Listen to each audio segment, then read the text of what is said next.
Bonjour. Aujourd'hui, je voudrais dire ce que j'entends par être ouverture, que ceux qui sont familiarisés avec cette chaîne m'entendent prononcer quasiment à chaque fin de vidéo, lorsque j'invite à un petit temps de silence ensemble. Euh, on pourrait se demander pourquoi je ne dis pas être ouvert, par exemple. Évidemment que je pourrais, hein, ça ne fait pas une énorme différence. Simplement, je trouve que quand on dit être ouvert, soyez ouvert, je suis ouvert, il y a quelque chose de personnel, d'individuel là-dedans. Alors que quand on dit soyez ouverture, être c'est encore mieux que soyez pour moi. Être ouverture, c'est beaucoup plus impersonnel, vous voyez. Il n'y a pas quelqu'un qui est ouvert, c'est ouvert, c'est ouverture. Donc, ça me permet de faire le lien avec quelque chose qui revient très régulièrement, qui est est-ce que vous pouvez au quotidien rester dans cette présence, etc., etc. Et souvent on me dit, moi c'est difficile, parfois parfois j'y arrive pas, ça demande des efforts. Donc j'aimerais, si je peux, avec les mots dont je dispose, clarifier. Alors d'abord, ces questions viennent toujours de l'ego, du moi. Vous voyez? Personne d'autre ne peut poser ce genre de questions que l'ego qui veut s'approprier la recherche ou les bénéfices de la recherche. Les bénéfices supposés, hein. Parce que si on en croit Yuji Krishnamurti par exemple, c'est une calamité. Et il a raison, c'est une calamité pour l'ego.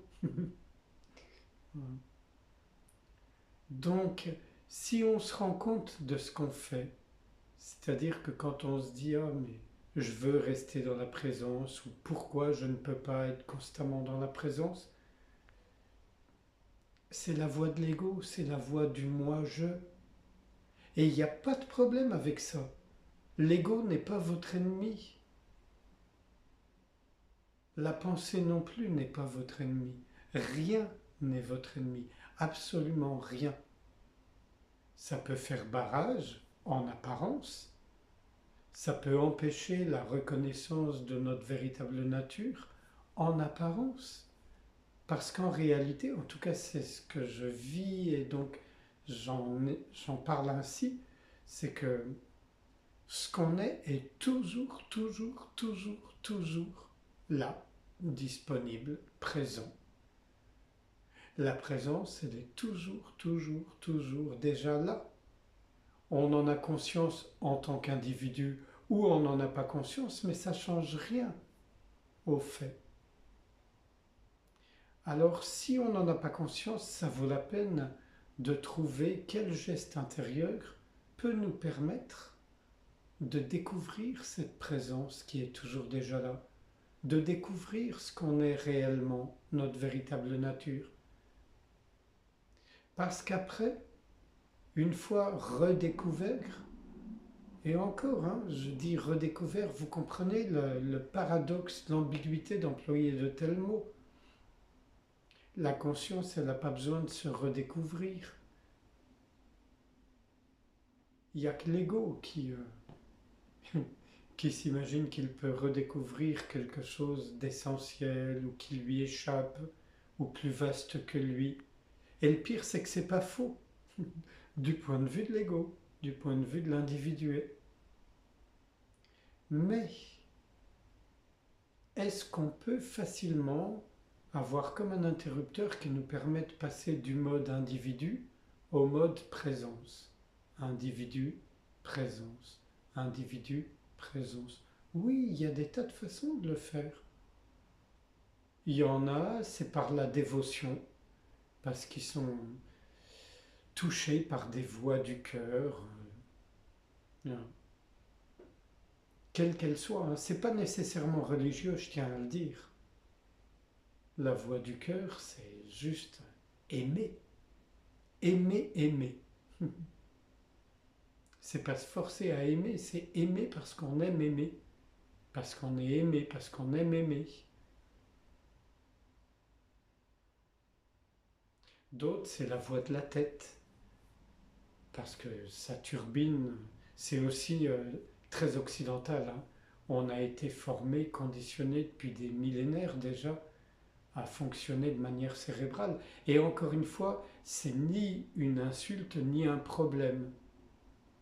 C'est même plutôt utile pour fonctionner dans le monde, mais pas que. Par exemple, ça peut permettre de discerner entre la voix de l'ego, moi, je, et la voix de ce qui est la présence, ce que moi j'appelle souvent l'espace infiniment ouvert. La voix de l'ego, il y a toujours quelque chose derrière de l'ordre d'une attente, d'un désir, d'une plainte même, pourquoi pas, ou au contraire d'une prétention, d'une forme d'arrogance, de comparaison. Donc on reconnaît finalement assez facilement la voix de l'ego. La voix de l'ego, c'est celle qui nous fait penser qu'un tel est nul et qu'un tel est vraiment bien. C'est la voix X qui nous fait penser que tel enseignement est vraiment valable, mais tel autre, franchement, il est pour les ânes. Donc c'est méprisant pour les ânes, parce que les ânes sont beaucoup plus intelligents que tout ce qu'on nous dit. Donc tout ça, c'est la voix de l'ego. J'aime, j'aime pas, je préfère pas. Voix de l'ego. Je devrais être là, je devrais pas être comme ça. Il faut que j'aille ici, il faut que j'arrive à destination. Je veux vivre la présence. Voix de l'ego. Finalement, la voix de la présence, c'est la voix du silence. C'est la voix qui vient de l'écoute, de l'ouverture. Être ouverture. Donc être ouverture dans ma bouche, ça signifie, ça peut être fait n'importe quand, mais quand on s'assoit ensemble, ne serait-ce qu'une minute comme on le fait, ça permet déjà de constater que dans cette ouverture, il y a assez d'espace pour que la voix du moi ou les voix du moi, les 10 000 voix du moi de l'ego puissent se manifester, non seulement comme voix, mais comme sensation, comme perception, comme émotion. Mais comme on est dans l'ouverture, ou comme on est ouverture, ben en fait, on ne s'approprie pas toutes ces voix, on ne s'y implique pas. On n'essaie ni de les entretenir, ni de les chasser. Et du coup, qu'est-ce qui se passe? On se retrouve comme au spectacle. L'analogie n'est pas très bonne, mais c'est peut-être la plus proche quand même. Ou comme quand on est allongé dans l'herbe et qu'on regarde les nuages qui flottent. Vous voyez? Donc là, ben on peut voir toutes ces voix, toutes ces sensations, toutes ces émotions qui sont récupérées, instrumentalisées, voire co-créées par l'ego. Parce qu'il y a des sensations qui nous viennent à cause de la voix de l'ego, grâce à la voix de l'ego, comme on veut. Et tout pour les émotions. Mais dans l'ouverture, on assiste à tout ça, on laisse tout ça se produire. Mais comme on ne se prend pas pour tout ça, ben on est présence. On est ouverture, on est présence. Allez, je vais oser le grand mot que j'aime pas trop employer la plupart du temps. On est éveil. L'éveil, c'est aussi simple que ça et c'est pas du tout inaccessible.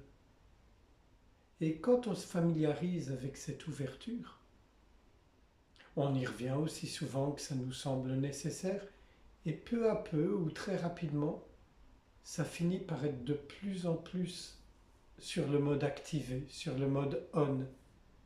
Et du coup, on ne se pose plus ces questions, est-ce que je peux rester dans la présence, etc., etc., parce qu'on voit, on comprend de tout son être, on ressent que même si on n'en a pas conscience, la présence est toujours là. Et il n'y a que moi, la voix de l'ego, qui y fait barrage. Et au moment même où j'en ai conscience, présence, ouverture. Il y a des conflits en moi, j'observe, je suis ouverture, il n'y a plus de conflits. Ils sont peut-être encore là, il y a peut-être encore les effets secondaires en termes de sensations, d'émotions, mais du fait qu'on ne s'implique pas dedans, on est libéré sur le champ. Ça ne veut pas dire que ça ne se représentera pas, mais ça veut dire qu'on a la clé, la ressource pour y faire face, jusqu'au moment où ça devient notre état naturel. Et état n'est pas le bon terme, ça vous l'avez tous déjà compris si vous me suivez.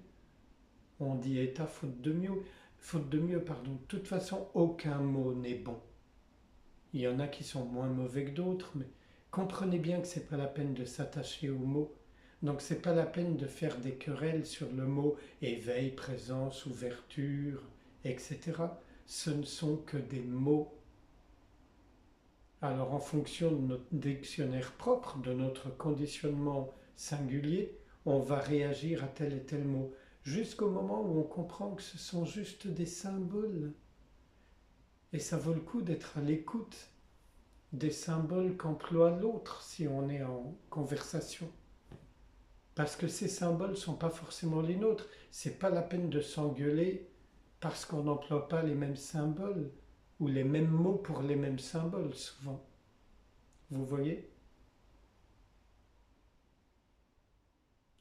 Est-ce qu'on peut passer un petit temps ensemble en silence dans l'ouverture?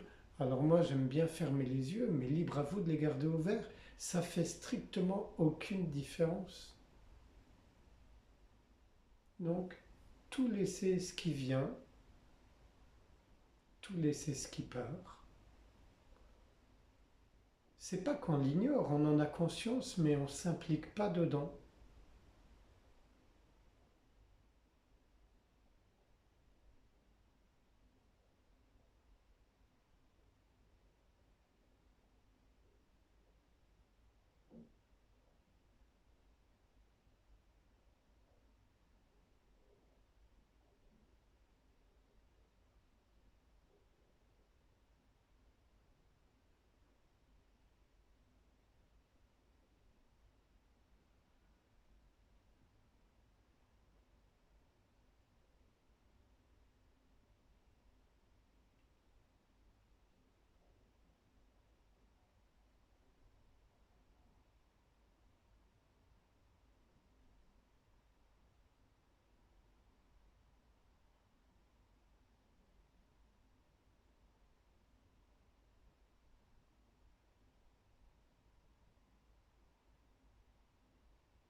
Merci. Un jour prochain, je proposerai une petite, non pas méditation, mais une petite exploration guidée. Je vous remercie encore. À bientôt.